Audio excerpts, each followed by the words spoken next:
Okay, QVS students, this week marks the first week in which you will have a timed test for AP Comparative Government and Politics.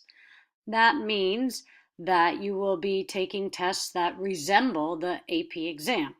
There will be a few multiple choice questions, but most of you guys, being in secondary education already, have experience with multiple choice questions, so I figure you can tackle those. But I want to spend some time prepping you guys for the free response questions, FRQs, as they are often called, because while many of you do have experience with essay questions and history free response questions, this might just be a slightly different animal because it is a political science exam. So to prepare you for the tests that will come every other week, that will in turn prepare you for the exam in May, I have put together this little slideshow to give you a bit of guidance. I will also put the PDF version so that you can just go back and review it and read whenever you like. So, to start, a memory device. Follow the arrows. Arrows spelling actually the steps that you need to follow when addressing any of your free response questions. Starting with the letter A, answer the question that is being asked. I told you guys my little anecdote in college having written a brilliant answer. Brilliant essay it would have been. Problem was it wasn't actually addressing the question that had been asked. So make sure you understand the question that is being asked and that you are actually addressing that question. One thing that will help you do that is the letter A, rewrite the prompt in your response. By rewriting the question as it was asked or turning it into a sentence instead of a question, incorporating it into your answer, you make sure that you stay on task and are really addressing the prompt and not going off on a different tangent. Our second R is to respond to the task verbs appropriately. In our introduction video, I briefly ran over these, and in a moment I will take you through the most common task verbs one by one, telling you how to respond to those appropriately. That will also help you answer the question correctly. O, for the order. It's not required that you order your responses in the same order of the question, but it does help. Because many of the questions have multiple parts, sometimes they'll be distinguished with bullet points, or you'll have several tasks verbs. It helps to just go through each of the tasks in the same order it was asked. That not only ensures that you are responding to the question that is being asked, as it is being asked, but it also makes it a lot easier for me as a teacher to grade, but also the AP readers, since they have to read so many of these. If things become all out of order and out of whack, they have to look for what is the student saying, whereas if you do it in bullet points, even in the order as it was asked, it's much easier for them to identify and check off if you have actually demonstrated mastery and understanding. The W, write legibly in blue or black pen. Blue or black pen is just the accepted norm at a certain level, so leave your purple glitter pens or whatever at home on the day of the AP exam, but also for my written tests, make a habit of just using the accepted materials. And legibly, believe me, I understand I have probably the worst handwriting in the world. My husband makes me rewrite the grocery list nearly every other week. But I also know that if you take time, concentrate, that even those of us with less pretty penmanship can write legibly. So concentrate on making it legible. I may be understanding, but the AP readers might not be so understanding. So keep that in mind when writing. If that means you have to go back and erase something or scratch it out and rewrite it again legibly, that's probably a better bet. And finally, our final step in arrows, the S, put space between parts of the question. So not only skip a line after each question, but most questions, again, have multiple parts. So if you have been identifying certain characteristics, you make your list, and then you want to go on to explain those, skip a line.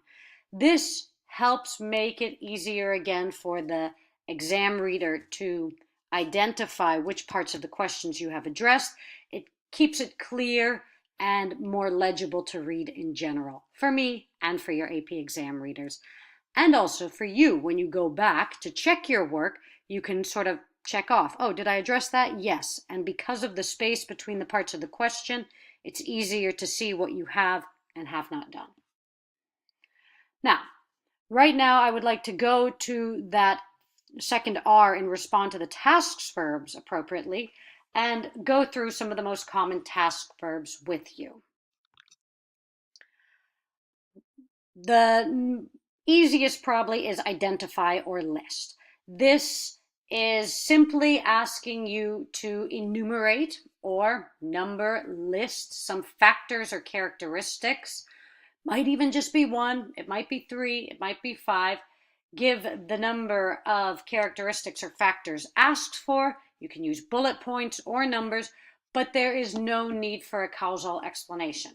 So for example, you might be asked to list or identify 3 characteristics presidents consider when making appointments. So you could make a list, again, bullet pointed or numbered, maybe including what political party the appointee is a member of.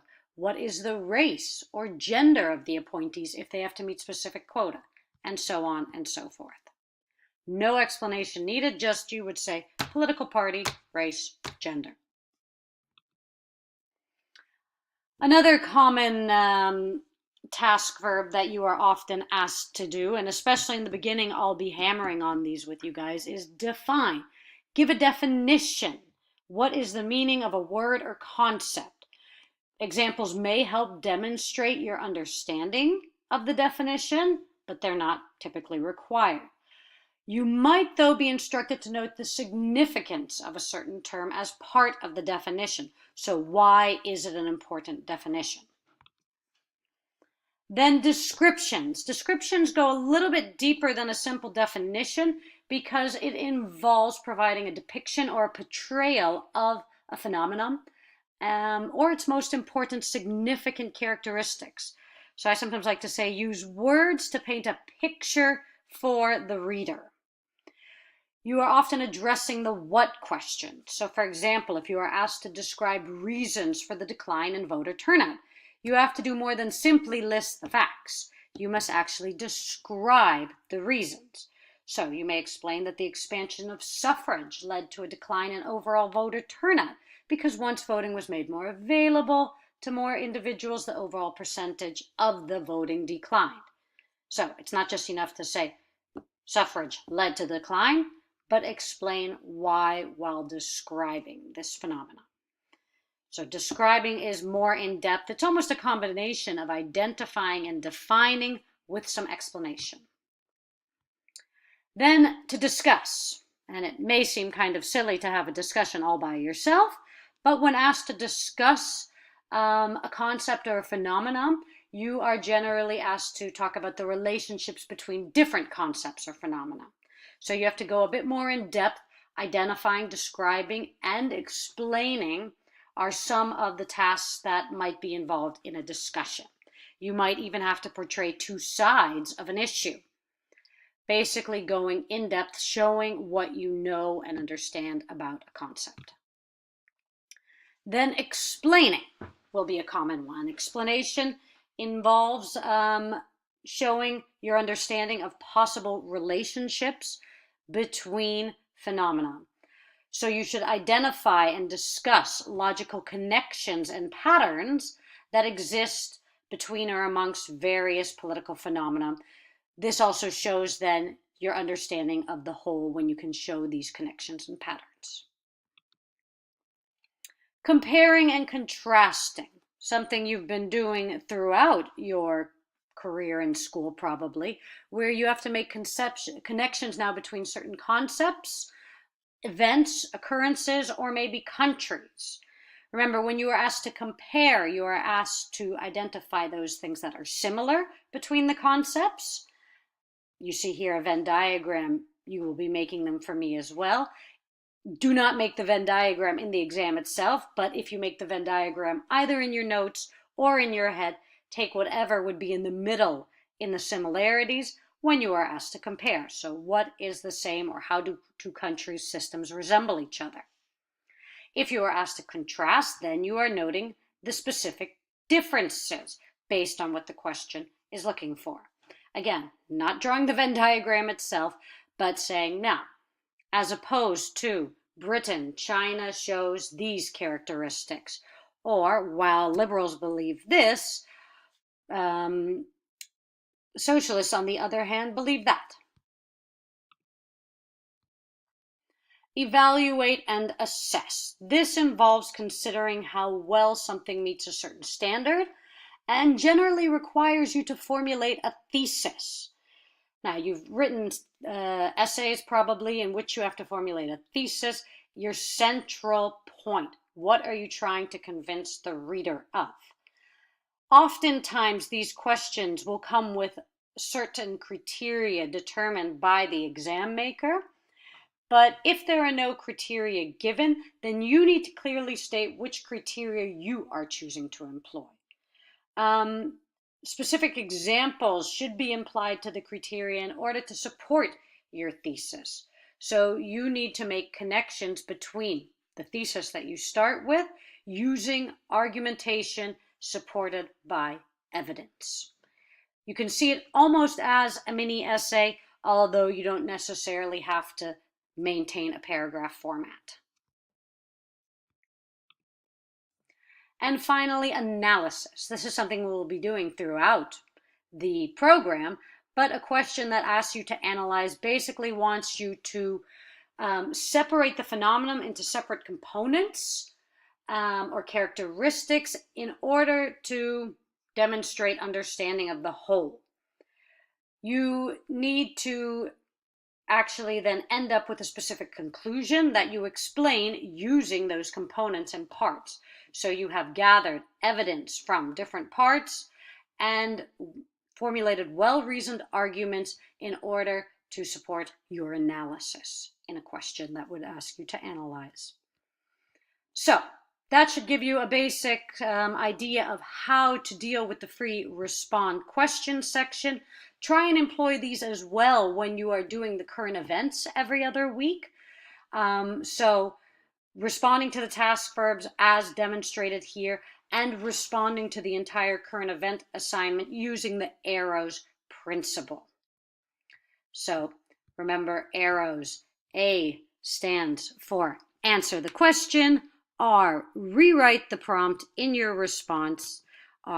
Second R, respond to the task verbs appropriately. O, order responses in the same order of the question. Write legibly in blue or black pen, and space between parts of the question. Now, obviously with the current events being online, you will skip that W with writing legibly, but it does help also in that if you add spaces between each part of your question. But current events are every other week. You guys have done that the first week, and I must say I was very happy not only with the way you guys responded to this first current events assignment, but also the discussions that ensued. Keep up the good work, but first, before you can get another current events, this week you will have your first time test. So good luck studying for that, and keep any questions coming that you may have.